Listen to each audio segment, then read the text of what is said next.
Bom, então vamos lá, vamos falar sobre o diálogo Apologia de Sócrates, o diálogo de Platão. E eu separei aqui 10 frases do próprio diálogo que resumem o que o diálogo fala. Nós vamos analisar cada uma dessas frases, tá? Então, frase número 1. Sócrates diz assim: Eu sou um homem velho, ateniense. Eu sou um homem velho, atenienses, e compareço ante vós pela primeira vez no tribunal. Então Sócrates, ele inicia sua defesa diante dos juízes. O que ele está dizendo aqui? Eu sou um homem velho, compareço a primeira vez. Então, com o homem velho, ele está dizendo o seguinte, que a sua trajetória de vida, uma trajetória que já se estende durante um longo período de tempo, já é um homem velho, e que nunca teve uma mancha, nunca teve algo que desabonasse a sua conduta. Tá? Então, Sócrates, de fato, começa com um tipo de argumento de autoridade, argumento de apelar para a sua condição atual. Que ele, por ser velho, nunca teve comparecido no tribunal, ele está dizendo o seguinte: olha, eu não tenho histórico de cometer qualquer tipo de crime ou de fazer qualquer tipo de coisa que seja errada para que eu possa ser levado no tribunal. É o primeiro ponto aqui. A palavra apologia tem a ver com você fazer uma ênfase de importância a alguma coisa, dar valor, exaltação de algo. Então, a apologia de Sócrates, de fato, é uma defesa mesmo de Sócrates, é uma apologia, uma exaltação da figura de Sócrates. Então, Sócrates inicia sua defesa, em seguida a próxima frase é: eu não sou um mestre que recebe salário. Se alguém me pergunta e quer ouvir-me falar, seja jovem ou velho, não recuso. Então ele nega que ele seja um sofista, e ele explica qual é a sua missão filosófica. Então ele está dizendo o seguinte: olha, primeiro, eu sou hoje considerado um mestre, de fato, né? Mas eu não faço o que faço por dinheiro. Eu não tenho necessidade disso, nem interesse nisso. Então, ele está dizendo o quê? Que o seu ensino, primeiro, ele é genuíno, ele é sincero, ele não busca ganhar dinheiro. Ou seja, ele está expondo que não existe outras intenções, outros motivos daquilo que ele faz. Porque a sua acusação é de ateísmo e de dissuadir a juventude. A pessoa que tem uma má intenção no que faz, e Kant é um filósofo que vai trabalhar muito a questão da intenção, da boa intenção. Hoje, o pensamento do mundo é muito kantiano, né? O Immanuel Kant, ele trabalha essa ideia da boa intenção. Essa ideia da boa intenção começa aqui, digamos assim, né? Em Sócrates. De que ele não tem motivo, digamos assim, para estar sendo condenado, porque aquilo que ele está fazendo, primeiro, é de boa intenção. Aquilo que ele está fazendo não é visando qualquer tipo de lucro ou de ganho pessoal. Pelo contrário, ele deixa de receber. E quando alguém pergunta ou quer ouvir ele falar, ele faz isso de bom grado, né? Não recusa. Então ele está disposto, ele é um mestre que está disposto a ensinar, né? A qualquer pessoa, seja jovem, seja velho. Então outra coisa que ele está dizendo aqui é o seguinte: ó, eu não faço acepção de pessoas. Segunda coisa que ele está dizendo é: eu não busco dissuadir a juventude, porque eu converso com jovens e com velhos. Se jovens e velhos querem ouvir Sócrates falar, é porque existe algum tipo de razão naquilo que ele está falando. A primeira começa por aí. A terceira frase é a seguinte: a verdade é, ó atenienses, que somente Deus é sábio. E esta resposta quer dizer que a sabedoria humana vale pouco ou nada. Vamos entender o seguinte: Sócrates aqui, ele está para morrer. Ele está no final da vida. Ele vai ser condenado, ele vai beber esse culto e vai morrer. Então, nisso, ele está expondo a sua ideia, as suas ideias, a partir de tudo aquilo que ele já estabeleceu anteriormente. Tá? Então, a apologia de Sócrates, apesar de ser o primeiro dos diálogos aqui, ele tem um fundamento com base em tudo aquilo que foi estabelecido nos outros diálogos. Por quê? Porque Sócrates ele é um homem que conclui o seguinte: olha, só pode existir um Deus. Os deuses gregos, ele acredita na existência de um Deus único. Esse Deus único é pura sabedoria, é pura conhecimento, etc. Então, ele está expondo que só Deus é sábio e ele está interpretando aquilo que foi exposto pelo oráculo de Delfos. Esse vídeo pressupõe que você conhece a história de Sócrates, tá? Então, Sócrates foi ao oráculo de Delfos e lá no oráculo ele recebeu uma revelação de que ele seria o homem mais sábio que já existiu. Chega no oráculo de Delfos, na porta do oráculo está uma inscrição dizendo: conhece-te a ti mesmo. Ele se consulta com o oráculo, que eram as mulheres, sacerdotisas, e é dito para ele o seguinte: a revelação que ele recebe lá é que ele é o homem mais sábio que existe em toda a Grécia. E ele sai numa jornada. Sócrates é um herói de guerra, tá? Foi um soldado. Então ele lutou na guerra entre Atenas e Esparta. E ele agora está, digamos assim, depois de voltar da guerra, e sendo um herói de guerra, uma pessoa com digamos, uma relevância, ele tem acesso a muitas pessoas, políticos, empresários, e ele vai conversando com essas pessoas, e ele vai percebendo que todo mundo acha que sabe de alguma coisa, todo mundo acha que é conhecedor. Ele está dizendo o seguinte: olha, só Deus é sábio. Então, quando nós conhecemos a nós mesmos, nós entendemos o seguinte: que nós não sabemos de nada. Então, a frase "só sei que nada sei" não é uma frase que ele tenha dito, mas é uma frase que exprime bem o que ele queria dizer. Então, ele está dizendo: só Deus é sábio. E esta sua resposta quer dizer que a sabedoria humana vale pouco ou nada. Então, essa ideia clara de que eu sou alguém que não me considero sábio. Isso está até muito relacionado, com certeza, à filosofia judaica em Salomão, Provérbios de Salomão, que traz essa ideia de não ser sábio aos próprios olhos. Então, quem primeiro na história, ou quem mais profundamente traz essa visão clara, é Salomão, em Provérbios: não sede sábio aos próprios olhos. Bom, então Sócrates faz essa interpretação do oráculo de Delfos. A quarta frase diz assim: da minha parte, atenienses, apenas isto a dizer, que o vosso ódio e a vossa maledicência me condenam, não eu próprio. Então ele acusa os seus adversários de difamá-lo injustamente. Então ele está dizendo que ele está fazendo uma apologia à boa consciência, tá? Então, se antes ele falou da boa intenção, agora ele fala da boa consciência. A boa consciência é o quê? Eu não me condeno. Vocês podem me condenar, mas eu estou ciente da minha inocência. Eu estou ciente de que não fiz nada de errado, digamos assim.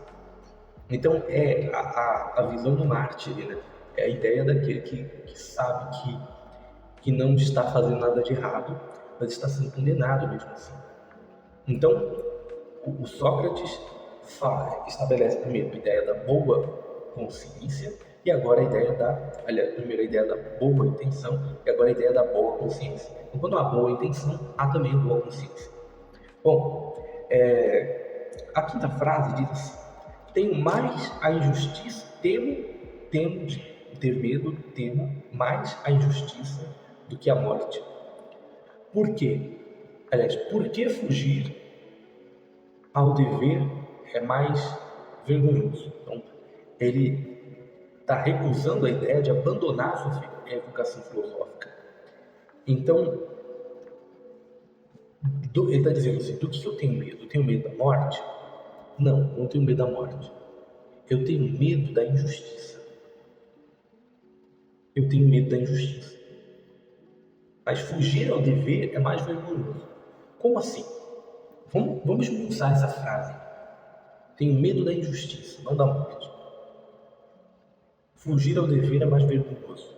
Então ele estabelece primeiro o seguinte: olha, morrer por aquilo que eu estou defendendo não é um problema. Não é um problema. Por quê? Fugir do meu dever seria mais vergonhoso. Se eu me recusasse a exercitar minha vocação, no caso a vocação filosófica, seria uma vergonha para ele. Então ele não aceitaria de modo nenhum fugir do seu dever. Na visão dele, o seu dever é fazer aquilo que ele está fazendo. Agora, ele teme a injustiça. Por que ele teme a injustiça? Porque a injustiça, ela estabelece um diagnóstico de uma sociedade totalmente decadente. A injustiça, ela estabelece o diagnóstico de um mundo onde as coisas estão já invertidas. A injustiça estabelece que, diante da verdade, as pessoas preferem mentir. Isso é um problema. Por quê? Para Sócrates, porque todo o seu trabalho, segundo ele, é em busca da verdade. Então, quem vive em busca da verdade e morre por causa da mentira, tem uma certa frustração. Então ele está estabelecendo o seguinte: olha, eu tenho uma certa frustração por causa da injustiça. Então a injustiça,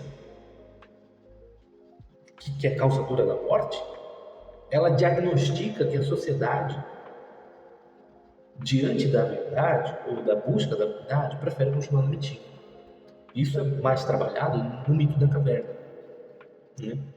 Isso é mais trabalhado no mito da caverna. Bom, pressupondo que você já conhece o mito da caverna. Então ele teme a injustiça mais do que a morte, mas se envergonharia de fugir do seu dever. Bom, a sexta frase diz o seguinte: não temo a morte, pois ninguém sabe se não será o maior de todos os bens para o homem. Então Sócrates, ele rejeita o medo da morte como sendo uma coisa irracional. Vamos lá. Sócrates, ele não está afirmando necessariamente, olha, ele não está pregando a salvação necessariamente, não. Ele está dizendo, ninguém sabe. Ninguém sabe significa o seguinte, não significa dizer que eu acredito ou deixo de acreditar. Quando ele diz ninguém sabe, ele não está agindo com sua crença. Ele está dizendo, com todas as letras, o seguinte: independente do que você acredita, você não sabe. E não saber não é um problema. Não saber não é um problema. Agora, o medo, ele é atenuado, ele deve ser atenuado por não saber, não aumentado. Por quê? O medo da morte só é para aquele que prioriza as coisas efêmeras dessa vida, certo? O fato é, ainda que não houvesse uma salvação após a morte, ainda que não haja, ainda que não houvesse, de qualquer forma, para Sócrates, estou falando aqui a visão de Sócrates, tá? De qualquer forma, para Sócrates, existe uma missão, um dever, existe um legado, existe algo que está sendo feito ali por ele, na Grécia, que é eterno. O seu momento na eternidade é aquele. Não há por que morrer, temer a morte. Não há por que temer a morte quando se está cumprindo o dever. Por quê? Porque na não sapiência, no não conhecimento, melhor que eu faça o que é correto.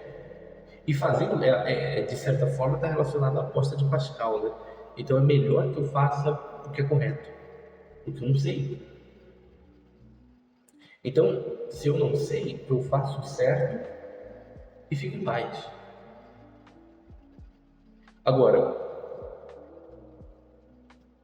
se eu faço o certo e não existe vida após a morte, não existe mortalidade da alma, não existe nada disso, a minha consciência continua limpa do mesmo jeito, eu fiz o certo.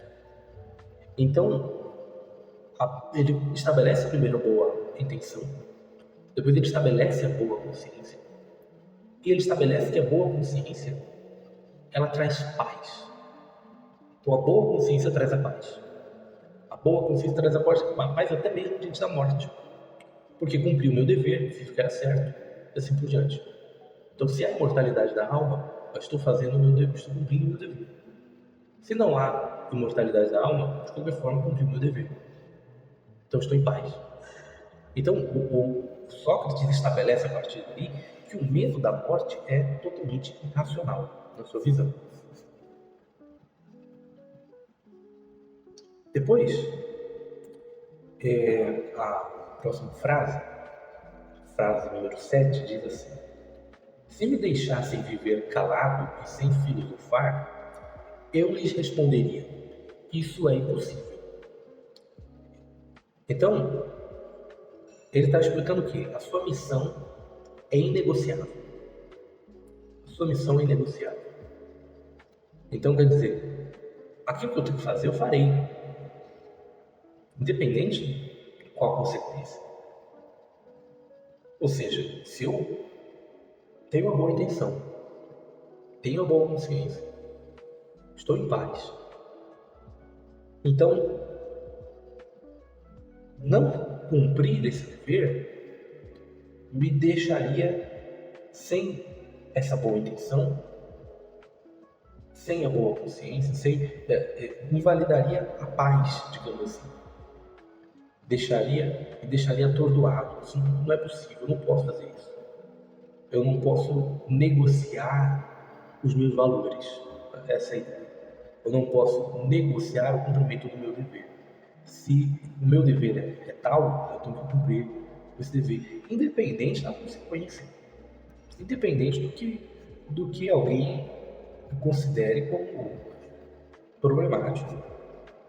Então, eu cumpro meu dever, eu faço o que eu tenho que fazer, eu, dentro da minha boa intenção, tenho a minha boa consciência, tenho a minha paz, cumpro o meu dever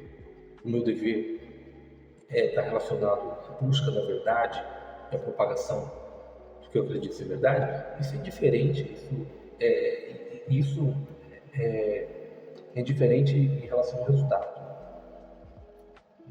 Se o resultado é a morte, que seja, mas viver de forma passiva não é opção na filosofia socrática. Bom,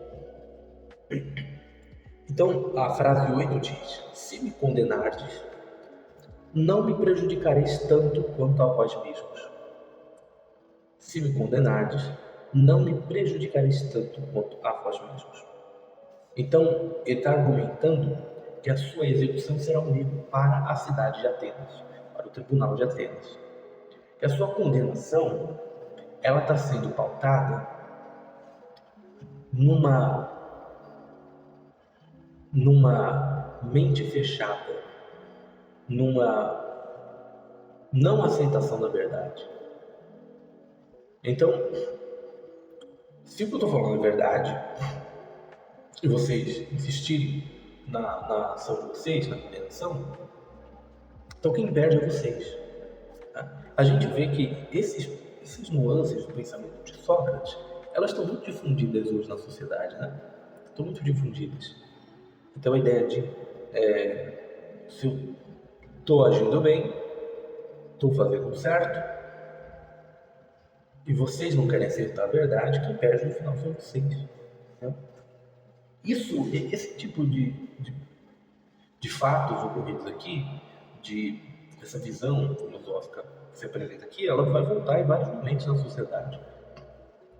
Inclusive no cristianismo tem muito disso, até porque da mesma forma Cristo morre também numa situação de injustiça, pregando a verdade, pregando aquilo que ele afirma ser a verdade. Então seja lá quem é o cidadão e o que ele está pregando, há algumas considerações aí, a partir da filosofia de Sócrates. Há a boa intenção, há a boa consciência. Ele está pregando algo que ele acredita ser a verdade. Se ele de fato acredita no que ele está falando, então eu posso considerar que a sua fala ela tem um peso de verdade, ainda que não esteja 100% certo. Então Sócrates poderia estar errado em muitas coisas. Poderia estar errado em algumas coisas, não tem problema. O fato é que a filosofia aqui é busca da verdade, busca do conhecimento, amor ao conhecimento, amor à sabedoria. Então, se a filosofia é busca da verdade, amor ao conhecimento, é busca da sabedoria, isso encaixa numa série de diálogos de Platão, onde Sócrates está dialogando com pessoas sobre um tema específico. No final do tema, ele chega à conclusão que é a seguinte: olha, não dá para saber, não dá para definir muito bem, não dá para ter certeza disso aqui, não sei. Então ele está dizendo, eu não sei. Então essa conclusão é que Sócrates chega em vários diálogos. Em vários diálogos ele chega no final e conclui o seguinte: ó, eu não sei. Então essa derrubada de paradigmas, esse estabelecimento da incerteza de muitas coisas, é uma imposição da humildade, a imposição da humildade intelectual. A filosofia de Sócrates é uma filosofia da humildade intelectual. E aqueles que condenaram Sócrates estão dizendo o quê? Dizendo o quê naquele momento? Nós não estamos abertos à humildade intelectual. Nós acreditamos que estamos certos e ponto final. Então, independente do que é a verdade ou deixa de ser verdade, eu sempre tenho que ter a seguinte percepção: eu acredito que tal coisa é verdade, tá bom, mas eu posso estar errado. Eu não tenho certeza absoluta. E não ter certeza absoluta não significa não estar convicto. Nós temos que separar, na filosofia socrática, a diferença de convicção e certeza. Porque é que nós podemos não ter palavras, às vezes, para expressar o sentido disso, mas a convicção é a confiança de um fato. Por exemplo, Sócrates estava convicto de que a alma era eterna. Ele estava convicto da imortalidade da alma. Ele estava convicto de que existe um Deus único e que ele não sabia o nome, um Deus desconhecido, mas único. Ele estava convicto de várias coisas desse gênero. E nas suas convicções, ele tinha humildade intelectual. E nas suas convicções, ele, apesar de convicto, ainda dizia o seguinte: ó, no final das contas eu não sei. No final das contas eu não sei. Então, quando Sócrates diz isso, ele está dizendo o seguinte: olha, só Deus é sábio, eu não sei nada. Eu tenho convicções, mas as minhas convicções não são certezas absolutas.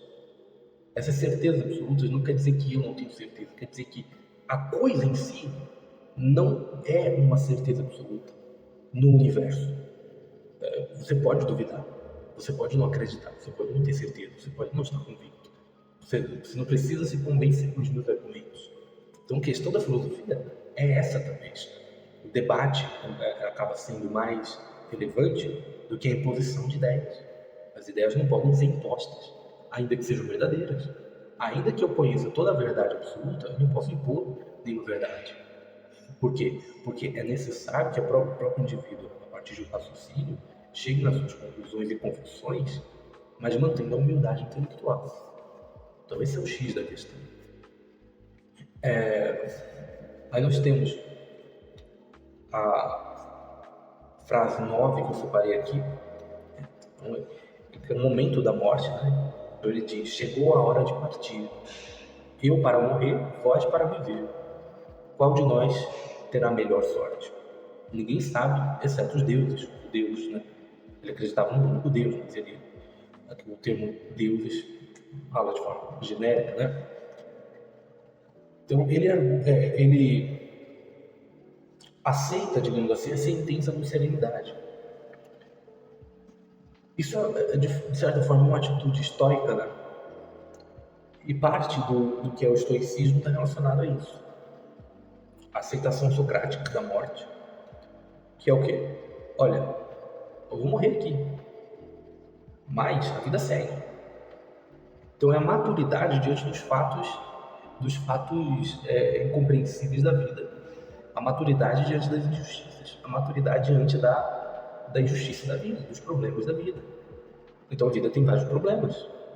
No universo há vários problemas que são impostos. O problema do mal, o problema da morte, assim por diante. Como lidar com esses problemas? Então há uma aceitação estoica aqui. Há uma percepção de Sócrates de que, morrendo ou vivendo, o universo continua. Morrendo ou vivendo, a eternidade segue seu fluxo. E ninguém sabe qual vai ser o resultado final. Ninguém sabe se é a alma eterna, se é a consciência eterna, ou se acaba aqui. Para mim, no caso Sócrates, o que vai ser da minha alma? Ninguém realmente sabe. E esse não saber não é não ter convicção. Ele tinha suas convicções, mas ele está deixando claro o seguinte: olha, vocês não sabem. Ninguém sabe nada. A realidade é que só se existe uma verdade absoluta, só quem pode conhecer é Deus. Ele nem está deixando fechar o martelo e impondo a ninguém o seguinte: ó, Deus existe, ponto, acabou. Então, também não é isso. Não é isso que ele está. Ele chegou a essas suas conclusões a partir da razão, o que é chamado de teologia natural.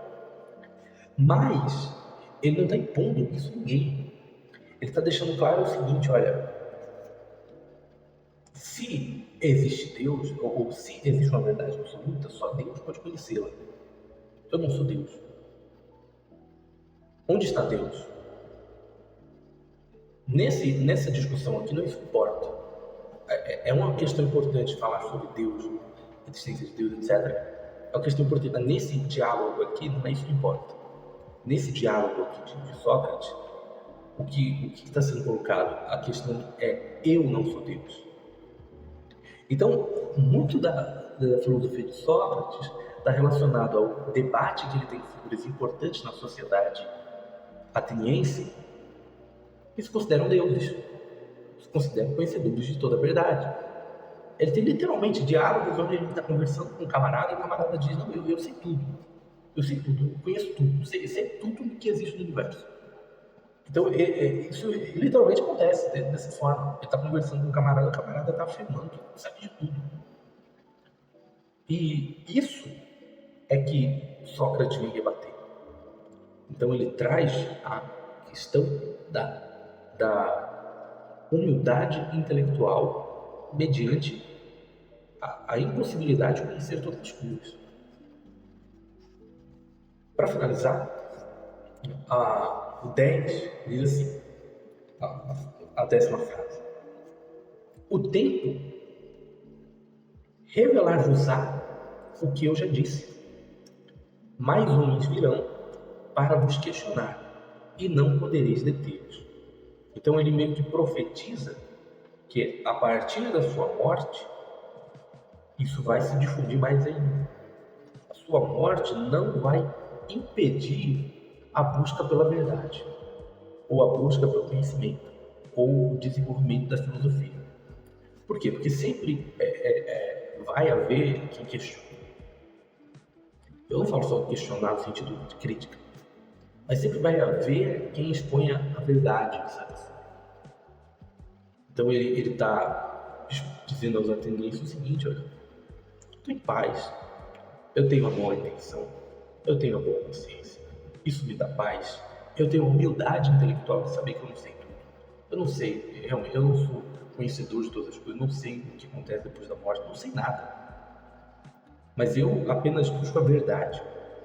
E buscando a verdade, eu posso deixar claro uma coisa: que aqueles que se colocam como deuses, que se consideram donos do mundo, que consideram-se conhecedores de todas as coisas, eles são apenas iludidos. São apenas iludidos. Eles estão apenas convencidos da mentira. Você acha que você é Deus, você acha que você conhece tudo, você apenas está convencido de uma mentira. O orgulho, ele provoca a decadência do ser, do indivíduo e também da sociedade, e da política, dos políticos. Então, aquele que hoje condena o Sócrates, né, no caso desse contexto histórico que a gente está falando, se vocês hoje me condenam, amanhã vai surgir outros. Amanhã vai surgir outros. Às vezes não vocês, porque talvez todo mundo vai morrer. Então, às vezes, aquele camarada que estava ali, que condenou o Sócrates, ele talvez viva o resto da vida dele sossegado. Nem sempre a tal da lei do retorno vai vir e acabar com o cara que fez mal para todo mundo. Não, às vezes o cara vai viver até o resto da vida dele sossegadão. Mas o conceito da figura do tirano, o conceito da figura daquele que considera-se o dono do mundo, o dono da verdade, assim por diante, sempre haverá a figura de oposição. Sempre haverá a figura da sabedoria opositora. Sempre. Nunca você pode se declarar conhecedor da absoluta verdade sem ser questionado. E não importa qual seja a ideologia. Haverá contradição, haverá questionamento, haverá ataque no sentido de exposição das incoerências. Então eu não posso olhar para o outro e dizer, olha, fulano é um hipócrita apenas, se em mim também haverá hipocrisia. Em mim também haverá as falhas. Então a questão da humanidade está muito relacionada a isso. Na filosofia socrática, eu como ser humano não sou conhecedor de todas as coisas. Não sou dono da verdade. Não sei tudo. Não sei, de fato, só um Deus poderia saber tudo. Eu não sei nada. Eu não sei nada. Tudo que eu conheço é o que eu consegui descobrir por cima, observando o universo ao meu redor. Eu observo o universo ao meu redor e descubro algumas coisas, mas não conheço tudo. Não sei tudo. Não posso afirmar que sou conhecedor pleno de nada. De absolutamente nada. Quanto mais eu conhecer, mais eu perceberei que não conheço tudo. Quanto mais eu souber sobre o universo, mais eu vou perceber que não sei nada. Esse entendimento dessa humildade intelectual é um entendimento que é amargo, pro orgulhoso, pro arrogante, pro prepotente, para aquele que o orgulho, para a pessoa que o orgulho está acima de tudo, que o eu está acima de tudo. Esse entendimento da verdade, da incompletude do conhecimento, digamos assim, é um terror, é causador de pânico, de desespero. Então, o incômodo que Sócrates causa na sociedade ateniense, naqueles que o condenam, é justamente de fazê-los perceber a sua ignorância. E quem quer ser visto como ignorante? Ou quem quer se ver como ignorante? No caso, os ricos e poderosos, muito menos. Eles querem ser enaltecidos. Então, quando Sócrates ofende o ego, digamos assim, trazendo aí essa ideia de humildade intelectual, então ele está ofendendo de forma perigosa. Ele está se expondo a um risco que ele está disposto a se expor, está disposto a morrer. Ele está disposto a morrer. Porque ele sabe que isso também impulsiona mais ainda aquilo que ele está defendendo. Então isso é uma questão importante também. Até onde você está disposto a ir pela verdade? Até onde você está disposto a ir por aquilo que você acredita? Sócrates estava disposto à morte, estava disposto. Temia a injustiça, mas estava disposto a morrer. Agora, ao mesmo tempo que estava disposto a morrer, sabia que o diagnóstico final da sua morte era que para parte da sociedade, para parte das pessoas, parte dos ricos e poderosos, parte dos políticos, etc., não haveria solução. Então, há uma maturidade aqui, tanto quanto talvez puxada para a filosofia mais de Nietzsche, Schopenhauer, de observar a injustiça do mundo, a sombriedade da realidade humana, que é saber que injustiças haverão. Nós tememos a injustiça. Por quê? Por que Sócrates teme injustiça? Porque a injustiça de fato existe. A injustiça de fato é uma possibilidade real. A morte é uma certeza a todos, mas a injustiça não é uma certeza, é uma possibilidade real. Porque eu vou temer a morte se eu sei que vou morrer? Eu sei da minha insignificância, eu tenho humildade intelectual, sei que sou uma criatura miserável, no sentido assim, de pequenez, sabe, sou nada nessa terra, não conheço todas as coisas, nunca vou conhecer todas as coisas, não sei de tudo. Sei que eu sou um réis mortal e vou morrer. Isso é certeza. Isso é certeza. Porque eu vou temer a morte se a morte é a coisa mais certa. É certeza. Eu já nasci com a certeza, com a convicção de que vou morrer. Então, essa visão de Sócrates, ela estabelece o seguinte: eu só tenho medo daquilo que eu posso sofrer ou não sofrer. A morte é certeza que virá. E se a morte vem pautada no ideal, melhor que não seja, não é em vão. Mas a injustiça eu posso sofrer ou não. Eu posso, no decorrer da vida, ter que lidar com a justiça ou não. E se eu tiver que lidar com a justiça, então será mais difícil. Será algo, digamos, desagradável. Eu tenho medo da injustiça. Eu temo a injustiça mais do que a morte. A morte eu posso ter algum temor de não saber como será, como é morrer, o que haverá depois. Vou simplesmente apagar minha consciência e acabou? Não sei. Pode ser que sim, pode ser que não. Acredito que não, diria Sócrates, mas a injustiça, ela é algo mais complicado. Porque a injustiça é o diagnóstico da maldade humana. O diagnóstico maior da maldade humana. Então, por exemplo, há um filho. Se eu tenho um filho e o filho morre, ora, meu filho vai morrer de qualquer jeito. Agora, uma coisa é ele morrer com 80 anos. Eu sei que meu filho vai morrer. Porque se eu tiver um filho, um neto, todo mundo que está vivo vai morrer. Mas o problema é a morte injusta. A morte injusta, ela traz desgosto. A morte injusta, ela às vezes é tão em vão quanto qualquer morte. Qualquer um que morre vai ser esquecido, sabe?